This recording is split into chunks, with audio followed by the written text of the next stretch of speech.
Барлықтарыңа сәлем. Бұл математика нөлден бастап курсы 10-шы сабақ. Бүгінгі өтетін тақырыбымыз санды теңсіздіктер. Санды теңсіздіктердің қасиеті, сан аралықтары, сан аралықтарының бірігуі мен қиылысуы. Ендеше бірінші өтетін тақырыбымыз санды теңсіздіктер. Жалпы А саны Б санынан қандай жағдайда үлкен болады? Егер А-ның Б-дан айырымының мәні оң сан болса, онда А саны Б санынан үлкен. Яғни бұл бізде анықтамасы. Ал керісінше А саны мен Б санының айырымының мәні теріс сан болса, яғни минус таңбалы сан болса, онда А саны Б санынан кіші. Егер теңсіздіктер үлкен немесе кіші белгілерімен жазылса, бұлар бізде қатаң теңсіздіктер деп аталады. Егер теңсіздіктер артық немесе тең, немесе кен немесе тең белгілерімен белгіленсе, бұл бізде қатаң емес теңсіздіктер деп аталады. Ендеше келесі тақырып санды теңсіздіктердің қасиеті. Бірінші қасиет, егер А саны Б санынан үлкен болса, ал Б саны С санынан үлкен болса, онда А саны С санынан үлкен. Бұлардың барлығы бізде теория болып келуі мүмкін, сондықтан барлығын жазып алайық. Бұл бізде әріптер түрінде А саны Б санынан үлкен болса, Б саны С санынан үлкен болса, онда А саны С санынан үлкен. Мысалда көрсетілгендей, егер 7 5-тен үлкен болса, және 5 3-тен үлкен болса, онда 7 3-тен үлкен. Екінші қасиеті, егер тура теңсіздіктің екі жақ бөлігіне де бірдей сан қосылса, теңсіздік белгісі өзгермей тура теңсіздік шығады.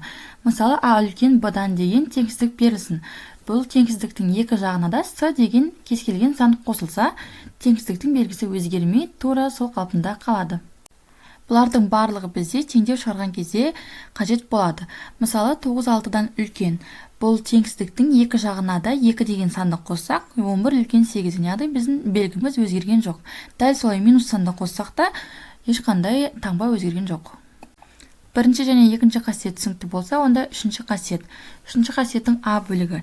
Егер тура теңсіздіктің екі жақ бөлігінде бірдей оң санға көбейтсек немесе бөлсек, теңсіздік белгісі өзгертілмей тура теңсіздік шығады. Дәл жаңа қосуға ұқсас, бірақ ескеретін жайт бар, оң санға көбейтсе, теңсіздіктің таңбасы өзгертілмейді. Әріптермен айтсақ, егер А үлкен Б-дан болса, осы теңсіздіктің екі жағында С үлкен 0-дан, яғни оң санды көбейтсек, А-сы үлкен Б-дан, немесе дәл осылай бөлсек, А бөлу С үлкен Б бөлу С-дан. Енді үшінші қасиеттің Ә бөлігі, егер тура теңсіздіктің екі жақ бөлігін бірдей теріс санға көбейтілсе, немесе бөлінсе, теңсіздік белгісі қарама-қарсы таңбаға өзгертілсе, онда тура теңсіздік шығады. Мысалы, бізге А үлкен Б-дан деген теңсіздік берілсін, және оны С, яғни С 0-ден кіші теріс санға көбейтсек, А-сы теңсіздіктің таңбасы өзгертіледі кіші Б С-дан. Немесе А бөлу С кіші Б бөлу С-дан. Яғни теріс С санға бөлгендіктен біздің теңсіздік таңбамыз өзгертілді. Мысалға назар аударсақ, 3,1 үлкен 2,3-тен. Енді осы теңсіздіктің екі жағында минус 2-ге көбейтсек, 3,1 көбейтілген минус 2, кіші 2,3 көбейтілген минус 2. Сонда бізде 6,2 кіші минус 4,6-дан. Төртінші қасиет. Егер теңсіздік белгілері бірдей тура теңсіздіктер мүшелеп қосылса, онда теңсіздік белгілері қосылғыш теңсіздіктердің белгілеріндей тура теңсіздік шығады. Мысалы, А үлкен Б-дан, С үлкен Д-дан деген екі теңсіздік берілсін, яғни бұлардың екеуінде теңсіздік таңбасы бірдей. Яғни бұл екеуін қоссақ теңсіздік белгісі өзгермейді. Бірінші мысалда 5,3 үлкен 2,7-ден, және екінші теңсіздігіміз 1,5 үлкен 0,8-ден. Осы екі теңсіздікті қоссақ 6,8 үлкен 3,5-ден. Яғни таңбалары бірдей теңсіздіктерді қосуға болады. Бұл бізде теңдеу шығарғанда қажет болады. Ендеше түсінікті болса, бізде бесінші қасиет, теңсіздік белгілері бірдей және оң жақ бөлігі мен сол жақ бөлігі оң сандар болатын тура теңсіздіктерді мүшелеп көбейтуге болады. Нәтижесінде теңсіздік белгісі көбейткіш теңсіздіктердің белгісіндей тура теңсіздік шығады. Мысалы, А үлкен Б-дан, С үлкен Д-дан деген екі теңсіздік берілсін. Бұл жерде ескеретін жайт А, Б, С барлығы оң сандар. Яғни бұл екі теңсіздікті көбейтсек, А-сы үлкен Б-сы. Яғни теңсіздік таңбасы ауыспайды. Мысалы, 0,3 үлкен 0,2-ден, екінші теңсіздігіміз 4 үлкен 1,5-ден. Бұл екі теңсіздікті көбейтсек, 1,2 үлкен 0,3-ден. Келесі бізде соңғы 6-шы қасиет. Егер А кіші Б-дан болса, онда 1 бөлу А үлкен 1 бөлінген Б-дан. Бұл жерде А мен Б 0-ден үлкен сандар, яғни оң сан. Мысалы, 3 кіші 4-тен болса, 1 бөлінген 3 үлкен 1 бөлінген 4-тен. Немесе 7 үлкен 5-тен болса, 1 бөлінген 7 кіші 1 бөлінген 5-тен. Санды теңсіздіктердің қасиеті түсінікті болса, онда бізде келесі тақырып сан аралықтары. Бірінші координаталық түзу. Бұл түзу бізде координаталық түзу деп аталады. Координаталық түзуден А және Б нүктелерін белгілейік. Осы А және Б нүктелерінің аралығы бізде сан аралығы деп аталады. Ендеше сан аралығының белгіленуі. X 2-ден үлкен, 7-ден кіші теңсіздігінің шешімдерін сан аралығында белгілеуді қарастырайық. Координаталық түзуге 2 мен 7-ні белгілейік. Бұл жердегі 2-ден 7-ге дейінгі аралық интервал деп аталады. Белгіленуі жай жақшамен 2-ден 7-ге дейінгі аралық. X үлкен 2-ден, X кіші 7-ден теңсіздігі қатаң қос теңсіздік болғандықтан оның шешімдеріне 2 мен 7 енбейді.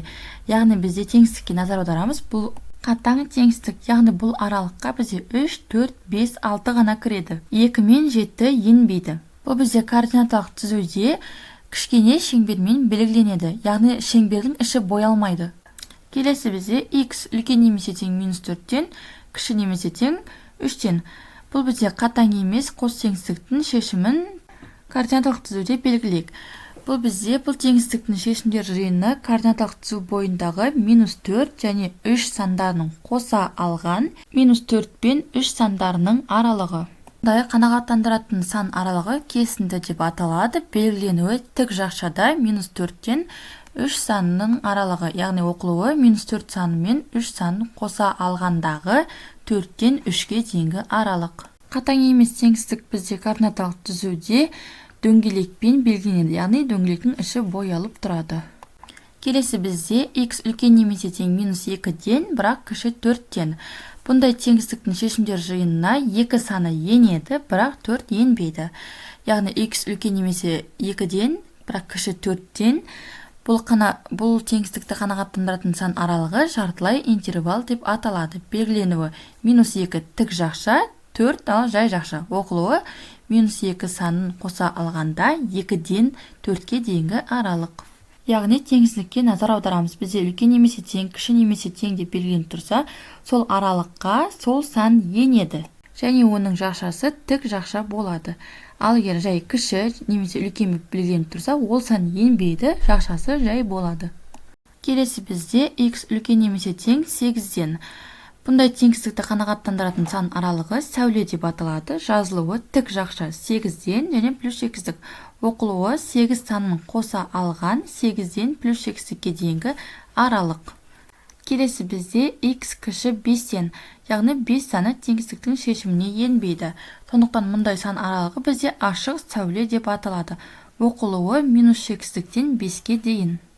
Түсінікті болса, біздің келесі өтетін тақырыбымыз сан аралықтарының бірігуі.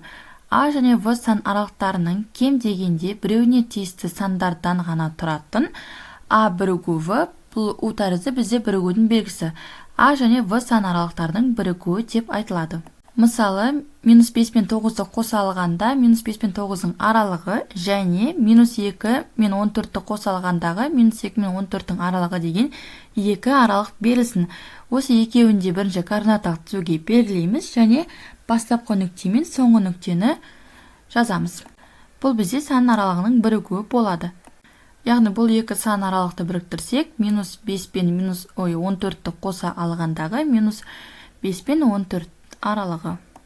Келесі бізде екі сан аралығының қиылысуы. А және В сан аралықтарының ортақ бөлігін құрайтын сандар жиынын А және В сан аралықтарының қиылысуы деп атайды. Қиылысудың белгісі бізде теріс қараған У белгісімен белгіленеді. Мысалы, бізге тік жақша минус 3 және тік жақша 10 осы екі аралық берілген болсын. Келесі аралық бізде тік жақша минус 1 және 15 тік жақша.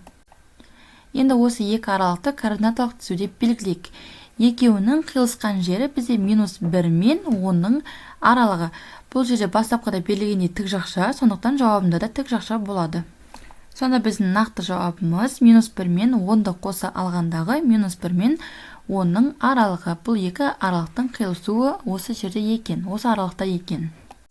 Осымен біздің сабағымыз аяқталды. Тақырып түсінікті болса каналға тіркеліп лайк басып қолдау көрсетіп кетіңіздер. Сау болыңыздар.